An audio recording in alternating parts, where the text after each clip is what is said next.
친정엄마가 임신한 딸을 위해 냉장고에 가득 채워 놓은 음식들을 시어머니가 동네 고양이에게 밥으로 주고 있었습니다. 은수 씨는 결국 격분하고야 말았습니다. 어머님, 지금 이게 무슨 짓이에요? 저희 엄마가 만든 음식이잖아요. 내가 몇 번 말했잖니? 육식은 인체의 독이라니까. 이깟독 쓰레기들 개밥으로 주는 게 낫지. 왜 그게 문제라도 된다든. 그리고 넌 배운 만큼 배웠다는 애가 말이 참. 입은 틀어졌어도 말은 똑바로 하렴. 이게 어딜 봐서 음식이니?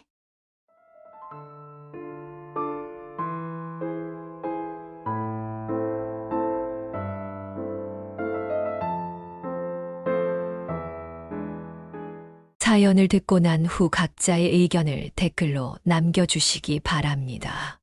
사소한 댓글이라도 사연자분에게 큰 힘이 될 수 있습니다. 일부 사연은 각색될 수 있고 사연자분의 입장에서 구성될 수 있습니다. 오영희 여사님은 서울에서 태어났습니다.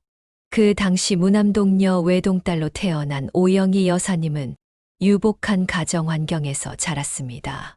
그녀는 공부도 잘했기에 그 당시 여자에게는 쉽지 않았던 대학교까지 들어갔습니다.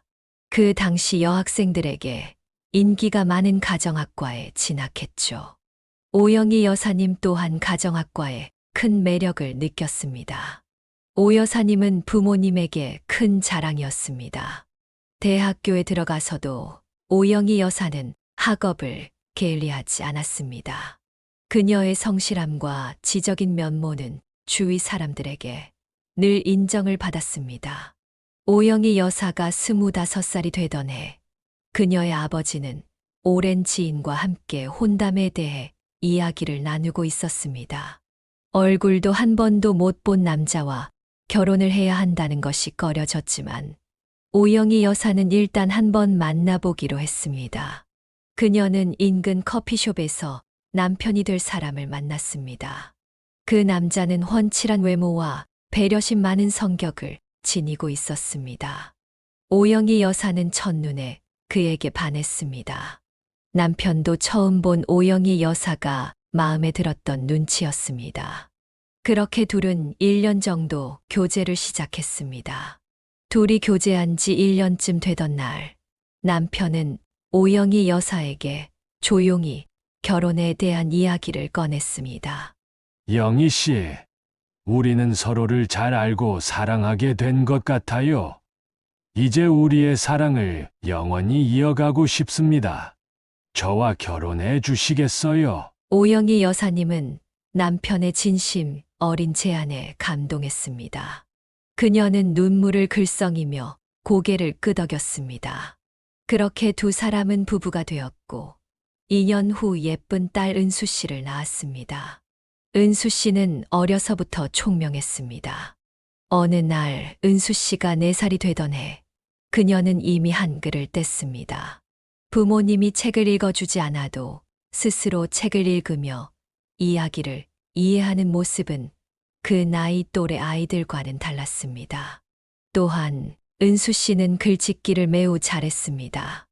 유치원에서 열린 글짓기 대회에서 우리 가족이라는 주제로 쓴 글로 1등을 차지했습니다. 그녀는 글 속에서 부모님에 대한 사랑과 가족의 소중함을 또래 아이들보다 깊이 있게 표현했습니다. 선생님들은 은수 씨의 글을 읽고 놀라워하며 그녀의 재능을 칭찬했습니다. 오영희 여사와 남편은 딸의 총명함에 기쁨을 느끼며 은수 씨가 앞으로도 자신의 재능을 마음껏 펼치길 기대했습니다. 시간이 흐르고 은수 씨는 대학에 들어갔습니다.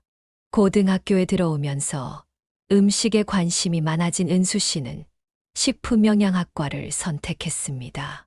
그녀가 식품영양학과를 선택하는 데에는 오영희 여사님의 영향이 컸습니다. 음식 솜씨가 남다른 오영희 여사님 아래에서 자란 은수 씨는 어릴 적부터 다양한 음식을 접하고 직접 만들어 보며 음식에 대한 애정을 키웠습니다. 오영희 여사는 딸과 함께 주방에서 많은 시간을 보냈습니다. 은수 씨는 어머니가 정성껏 준비한 식사를 가족들과 함께 나누며 음식이 주는 행복과 따뜻함을 느꼈습니다. 오영희 여사님은 딸에게 요리의 기본부터 고급 요리법까지 다양한 것을 가르쳐 주었습니다. 은수 씨는 어머니가 만들어주는 요리의 맛과 정성에 깊은 감명을 받았고 자연스럽게 음식에 대한 관심이 커졌습니다. 그녀는 음식이 단순히 배를 채우는 것을 넘어 사람들을 연결하고 행복을 나누는 중요한 역할을 한다는 것을 깨달았습니다. 대학교에서도 은수 씨는 열심히 공부하며 식품 영양학에 대한 지식을 쌓았습니다. 그녀는 식품의 영양소와 건강에 미치는 영향을 깊이 있게 연구하며 미래에는 사람들의 건강을 증진시키는 데 기여하고 싶다는 꿈을 꾸게 되었습니다. 은수 씨는 졸업하던 겨울 어느 식품 회사에 사무직으로 근무하게 되었습니다. 그 즈음 만나기 시작한 남자친구가 바로 지금의 남편이었습니다. 남편은 은수 씨와 같은 대학의 호텔 경영학과 출신이었고 어느 호텔에 근무하고 있는 사회 초년생이었습니다. 두 사람 모두 넉넉한 집안 형편은 아니었기에 치열한 사회 초년생 시절을 보냈습니다. 그 바람에 연애 기간도 꽤 길어졌습니다. 그 긴 연애 시간을 지탱할 수 있었던 건 당연히 두 사람의 깊은 사랑 덕분도 있었지만 친정어머니의 밥심 또한 한몫 단단히 거들었습니다. 은수 씨의 남편은 본가에서 해주는 밥은 맛이 없다면서 친정어머니가 때때로 불러다 차려주는 밥상을 무척이나 기다리고 반겼습니다.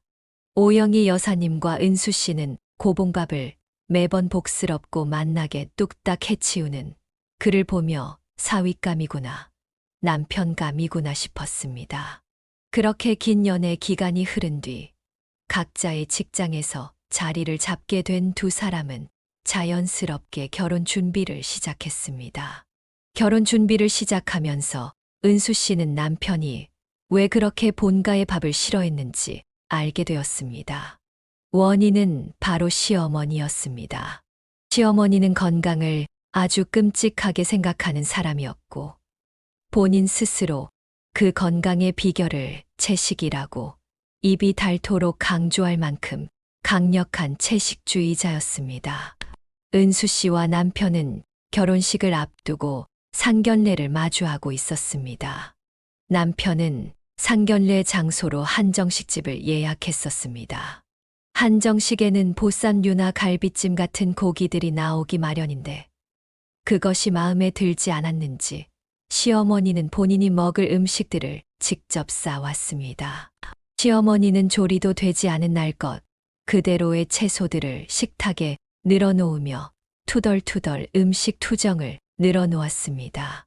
그 말을 듣는 은수 씨와 오영희 여사님은 세상에는 참 다양한 사람들이 많구나 싶었습니다. 시어머니가 입을 열었습니다. 이건 뭐 사람 먹으라고 내어놓은 음식들인지 아니면 먹고 죽으라는 음식들인지 채식 좋아하시나 봐요? 은수 씨가 조심스레 물었습니다. 좋아한다기보다는 말이야. 인간은 원래 초식 동물이야. 초식 동물. 시어머니가 단호하게 대답했습니다. 그렇게 생각하시는구나. 그런데 이 자리에도 고기 안 들어간 음식들은 많지 않나요? 은수 씨가 다시 물었습니다. 그렇게 보이긴 하지만 밖에서 사 먹는 음식들은 도통 믿을 수가 없어. 뭐 하나 동물 성분이 없는 음식들이 없잖니. 고추장에도 동물성 성분 조미료가 들어가 있고 김치에 들어간 젓갈도 동물성 성분이고 된장찌개에도 하다못해 멸치 육수라도 썼겠지. 동물성 성분들은 하나같이 독이야. 사람 죽이는 독. 시어머니가 말을 이어갔습니다. 은수 씨의 시어머니는 비건이었습니다. 육류, 가공육, 어류, 유제품들을 섭취하지 않는 형태의 채식주의자가 바로 은수 씨의 시어머니였습니다. 시어머니는 이러한 비건 채식 스타일의 본인 가치관까지 접목시킨 아주 독특한 형태의 채식주의자였습니다. 채식을 바탕으로 거의 모든 음식을 생식으로 먹었습니다. 식자재를 불에 가공하지 않은 채로 자연 상태 날 것 그대로 먹거나 혹은 말려서 먹는 방식이었습니다. 불에 가공해서 먹는 음식은 오직 밥 하나뿐이었습니다. 그런 시어머니의 식탁을 간단히 설명하자면 이랬습니다. 따끈따끈하게 지어놓은 쌀밥에 반찬이라고는 날 것 그대로 썰어놓은 당근, 오이, 말린 호박과 가지 등 채소가 전부였습니다. 그 반찬들을 오직 굵은 소금에 찍어 먹기만 했습니다. 고추장이나 된장 같은 양념들도 절대로 식탁에 올리는 법이 없었습니다. 물론 시어머니가 채식주의자라고 해서 흉보자는 건 아니었습니다. 세상에는 사람들 숫자만큼이나 다양한 삶의 방식이 있고 채식주의 또한 그 중에 하나일 뿐이니까요. 범죄를 옹호하는 것을 제외한 모든 삶의 방식이 존중받아 마땅한 만큼이나 시어머니의 채식 또한 존중받아 마땅한 것이라 생각했습니다. 하지만 문제는 시어머니 본인의 채식주의를 타인에게 억지로 강요한다는 것에 있었습니다. 결혼 후 한동안은 큰 문제 없이 지냈습니다. 시집댁과 신혼집이 제법 거리가 있었던 데다가 남편이 은수 씨의 든든한 방패막이가 되어 주었거든요. 그러던 어느 날 은수 씨는 임신을 하게 된 사실을 남편에게 털어놓았습니다. 여보, 고생 많이 했어. 앞으로 더 열심히 살자. 아들인지 딸인지는 안 물어봐. 그게 뭐가 중요해. 아들이든 딸이든 건강하게 낳아서 잘 키우면 되는 거지. 왜 그렇게 빤히 봐? 당신 표정이 기뻐하는 사람 같지는 않아서. 왜? 아빠 되는 거 부담돼. 부담이라기보다는 그래. 숨길 일은 아니니까. 나 해외 연수 기회 잡았어. 한 3, 4년 외국에 있는 호텔에서 근무하게 될 것 같아. 에이, 난 또 뭐라고. 좋은 일이잖아. 태어날 아이의 부모이기 전에 당신에게도 당신의 삶이 있는 거고 아이는 나랑 친정엄마가 잘 돌볼게. 마음 편히 다녀와. 얘기는 고마운데 난 자꾸 우리 엄마가 걱정돼서. 시어머니가. 왜? 채식. 걱정하지 마. 설마 임신한 며느리한테까지 강요하겠어? 그래도 마음이 좀 정말 괜찮겠어? 남편은 그렇게 은수 씨의 전폭적인 지지를 받으며 해외 연수를 떠났습니다. 혼자 남겨진 은수 씨는 임산부로서 그리고 사회인으로서 최선을 다했습니다. 그러던 어느 날 은수 씨는 뜻밖의 진단을 받게 되었습니다. 유산 위험이 있다는 진단이었는데 다행히 큰 위험은 아니었습니다. 다른 임신 초기의 임산부들보다 아주 조금 위험이 높을 뿐 정상적인 생활에 지장을 주거나 크게 신경 써야 할 정도는 아니었습니다. 하지만 호시탐탐 은수 씨에게 희한한 형태의 채식을 전파할 기회만을 노리고 있던 시어머니에게는 약간의 유산 조짐이 있다는 소식이 빌미가 되어버렸던 모양이었습니다. 은수 씨가 진단을 받자마자 시어머니는 그녀를 시댁 식탁에 불러다 앉혔습니다. 그 식탁에는 당연하게도 시어머니 스타일의 채식 식단이 차려져 있었습니다. 사부인을 통해서 얘기 들었다. 유산 조짐이 있다지? 다행히 심각한 정도는 아니래요. 몸에 무리가 갈 만큼 격렬한 운동 같은 걸 당분간 삼가라는 얘기였지. 약을 먹는다던가 치료를 받아야 한다던가 하는 정도는 아니라네요. 그게 어미 될 사람 입에서 나올 얘기야? 솔직히 태아가 위험한 상태인 것이 다 누구 때문이니? 다 너 때문이잖아. 혹시 지금 제가 음식을 함부로 먹어서 그렇다는 얘기를 하시려는 건가요? 당연하지. 인간은 원래가 채식동물인데 동물성 성분을 함부로 섭취하니까 유산 위험이 안 생기고 백이겠냐 그 말이다. 어머니, 사람이 건강하게 살아가기 위한 필수 영양소라는 것이 있는데요. 시끄럽고 오늘부터 매일 저녁은 여기 와서 먹거라. 잠깐만, 제 얘기를 들어주시면. 식단도 내가 다 짜놓았으니 가져가서 꼭 지키거라. 지키는지 아닌지 수시로 검사할 테니 그리 알고 명심해. 동물성 조미료나 육수 같은 것도 안 된다. 동물성 식품은 사람에게는 독이야. 은수 씨는 시어머니의 채식을 존중했습니다. 하지만 그걸 은수 씨에게 무턱대고 강요하는 것까지는 도저히 존중할 수가 없었습니다. 은수 씨는 식품영양학과를 나왔습니다. 시어머니의 식단에는 필수 영양소가 굉장히 많이 결핍되었다는 걸 모를 리가 없었습니다. 심지어 은수 씨는 임산부였습니다. 보통 사람들보다 훨씬 잘 챙겨 먹어야 하는 임산부였지요. 그런 임산부에게 정상적인 채식도 아니고 거의 생식 수준의 기이한 채식을 강요한다니요. 그러거나 말거나 시어머니는 본인의 채식 스타일을 자꾸만 은수 씨에게 강요했습니다. 은수 씨 또한 시어머니가 그러거나 말거나 저녁밥만 시댁에서 채식으로 먹는 척하면서 다른 끼니는 영양분이 골고루 들어간 건강식을 꼬박꼬박 챙겨 먹었습니다. 시댁에서의 저녁 식사 자리나마 시어머니의 채식에 맞춰주는 척했던 이유는 간단했습니다.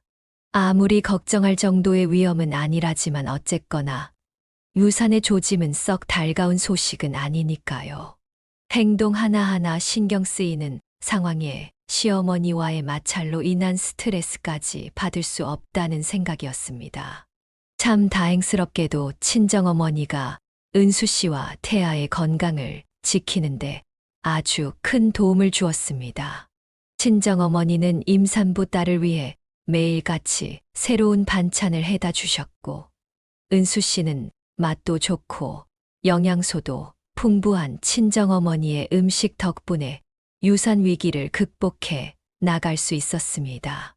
시어머니도 부모다 생각하고 솔직하게 털어놓으렴. 낮에 고기 먹었니? 무슨 말씀이신지. 무슨 말씀이기는 너한테서 고기 냄새가 나서 하는 말씀이지.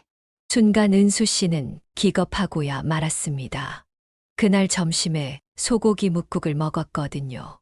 그런 은수 씨의 표정을 읽었는지 시어머니의 호통이 이어졌습니다.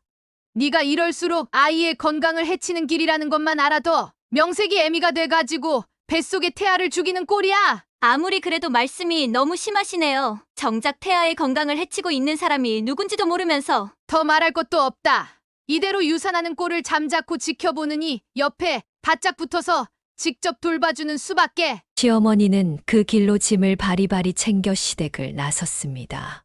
잠시 후 시어머니가 은수 씨를 이끌고 도착한 곳은 황당하게도 은수 씨의 신혼집이었습니다. 은수 씨가 뭐라 말할 겨를도 없이 시어머니는 당연하다는 듯이 안방에 짐을 풀었고 은수 씨는 졸지의 작은 방으로 밀려난 신세가 되었습니다. 은수 씨가 처한 상황 중 제일 큰 문제는 시어머니의 기이한 채식 강요로부터 벗어날 방법이 완전히 사라졌다는 것이었습니다. 한 집에 살게 되었으니 아침과 저녁 식사를 함께 하는 건 당연했고, 그나마 회사에서 먹는 점심마저 시어머니가 도시락을 싸주겠다며 나섰으니까요. 그 도시락은 물론 쌀밥을 제외한 모두가 생식 스타일의 채식 도시락이었습니다. 시어머니를 어느 정도 맞춰 드려야지 했던 처음 생각과는 다르게 시어머니와 함께 지내는 모든 순간이 은수 씨에게는 고통과 스트레스 그 자체인 시간이 되었습니다. 집에 있는 모든 시간에 은수 씨의 곁에 딱 달라붙어 채식 공부를 시켰습니다. 식품영양학 전공자인 은수 씨로서는 동의할 수 없는 내용들이었고요. 하다 이대로는 안 되겠다는 생각이 들었습니다. 결국 은수 씨는 시어머니에게 맞서기로 했습니다. 어머님, 이렇게까지 하시는 이유가 뭔데요? 어머님도 들어서 아시잖아요. 유산 위험은 넘겼다는 거. 누가 그러디? 다 괜찮아졌으니 안심해도 된다고. 내 눈에는 하나도 괜찮을 것 없는데. 누가 그러긴요. 같이 산부인과 가서 들었잖아요, 분명. 왜요?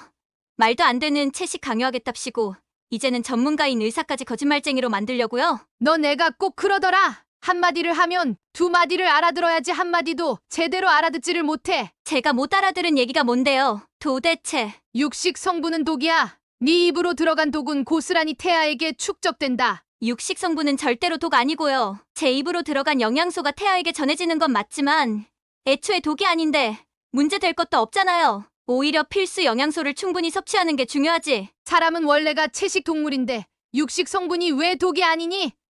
대답해봐. 과학적, 역사적으로 따져봐도요. 사람은 채식 동물이 아니라 채식, 육식을 함께하는 잡식성 동물이에요. 그 사실이 그렇게 싫으면 채식 혼자 지키면서 사시면 된다니까요? 강요하지 말고. 일 없다. 내 너를 꼭 채식주의자로 개조시키고야 말 것이야. 우리 손주를 위해서라도 그렇게 해야겠어. 막말로다가 너한테 쌓인 독과 같은 육식 성분이 모유에 고스란히 남아서 우리 손주한테 갈 텐데. 친할머니 입장에서 그걸 어떻게 보고만 있다든. 어머님, 난 말이다.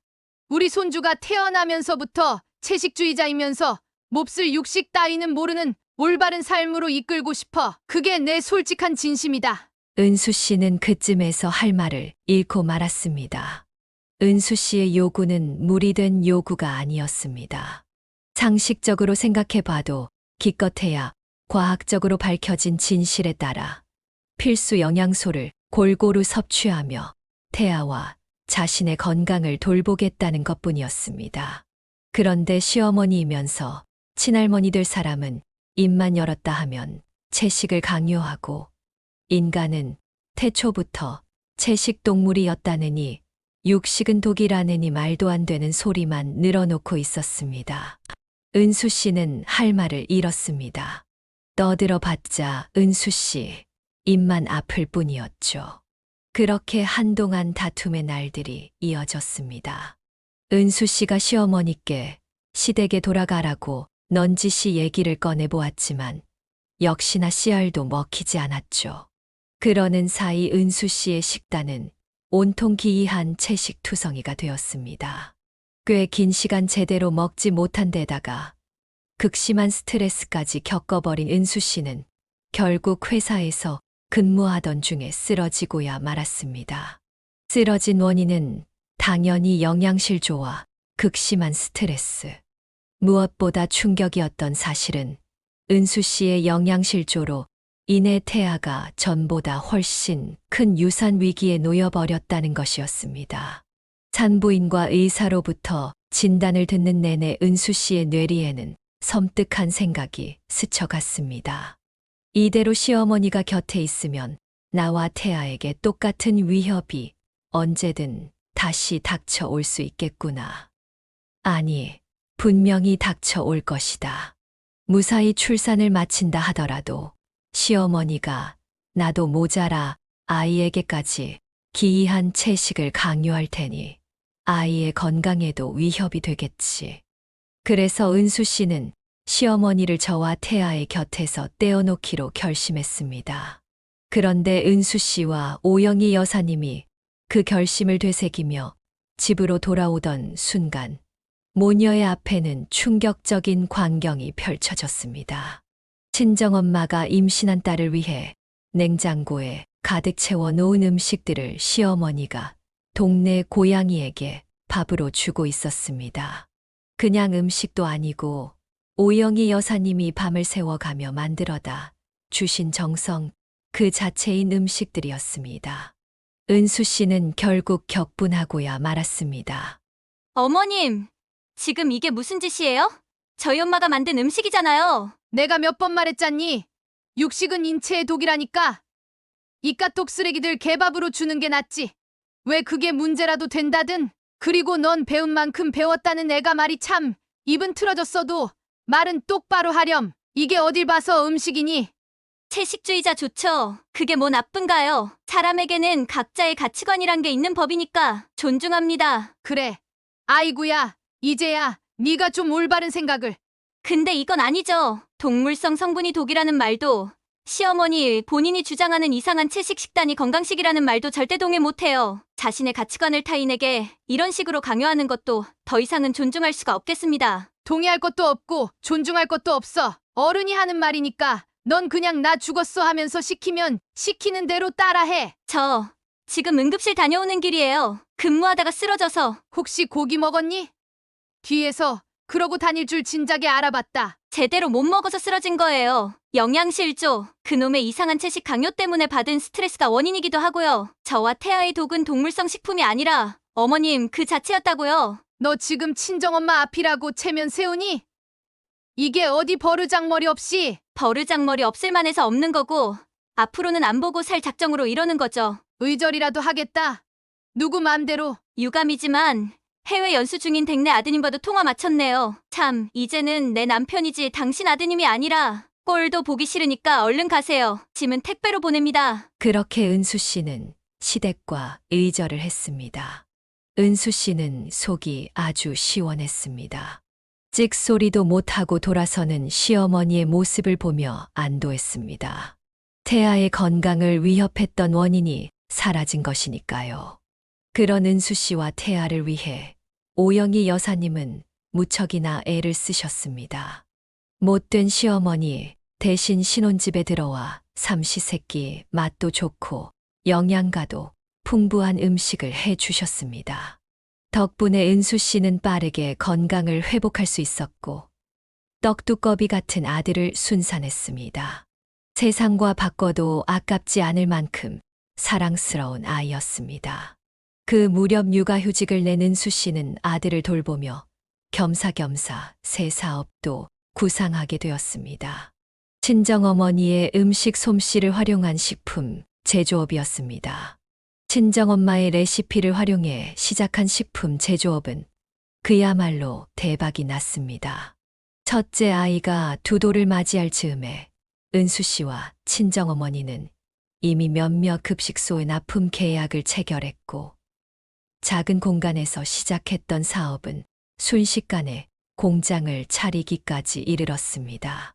그렇게 두 사람은 한동안 사업 확장을 위해 출장을 연달아 다니는 분주한 일정을 보냈습니다. 얼마 뒤 모든 출장을 마친 은수 씨와 친정어머니가 오랜만에 공장으로 돌아오던 날 모녀는 황당한 상황과 마주했습니다. 의절한 시어머니가 새로 들어온 구내식당 직원들 중 하나로 일하고 있었습니다. 시어머니도 놀라기는 마찬가지였는지 먼저 말을 걸어왔습니다. 그렇게 보지 말거라. 너 있는 회사인 줄은 몰랐어. 오늘이 처음 나온 참이고. 여기 회사잖아요. 제가 사장이고요. 말을 가려주시죠. 에이, 같이 보낸 정이 있는데 뭘 또 그렇게까지. 공과 사 정도는 구분해 달라는 말이에요. 저희 엄마와도 회사에서는 서로 존대합니다. 아무튼 일단 일 보고 계세요. 자세한 내용은 직원들한테 들으면 되니. 말도 섞기 싫다 이거니? 못 들으셨어요. 제가 사장이라고요. 말도 섞기 싫다는 건가요? 인사 관련해서 인사 담당자에게 묻겠다는 겁니다. 그러니 일단 일 보고 계세요. 은수 씨는 그 길로 인사 담당 직원에게 시어머니의 일을 물었습니다. 그녀와 친정어머니가 출장이 바쁜 사이에 진행된 채용이었고 인사 담당도 그 사람이 시어머니인 줄은 몰랐던 것입니다. 은수 씨와는 의절한 사이라는 건 더더욱 몰랐고요. 시어머니의 거취를 두고 짧은 고민이 시작되었습니다. 시어머니가 극단적인 채식으로 인해 건강이 아주 심하게 상해버렸고 많지도 않던 재산이 치료비로 홀라당 싹 까먹어버린 신세가 무척이나 처절해 보였기 때문입니다.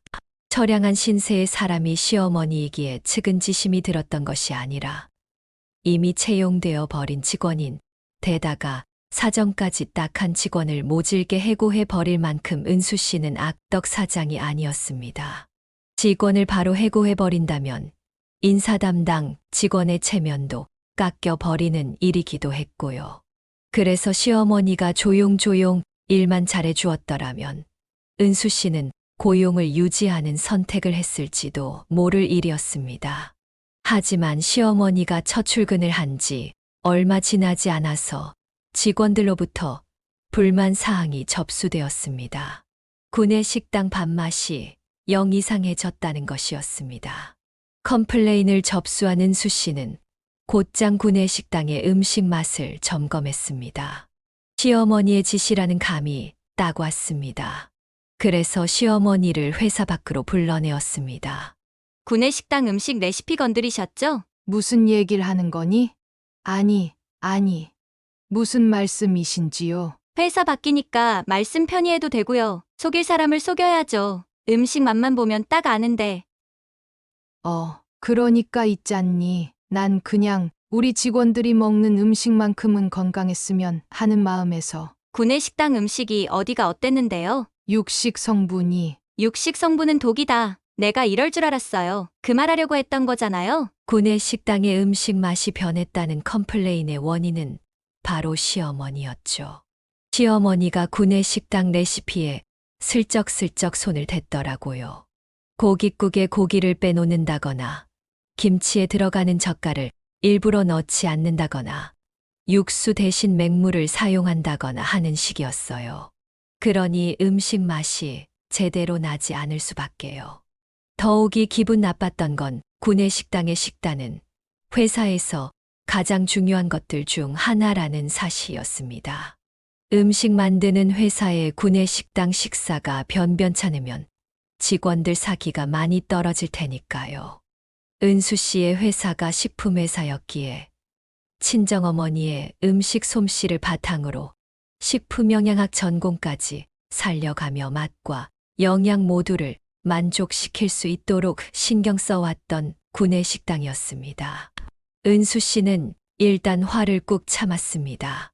그리고는 회사의 창업주이자 사장으로서 시어머니에게 마지막 기회를 주기로 마음을 먹었습니다. 좋아요. 지난 일은 없던 것으로 해드리죠. 그래 주겠니?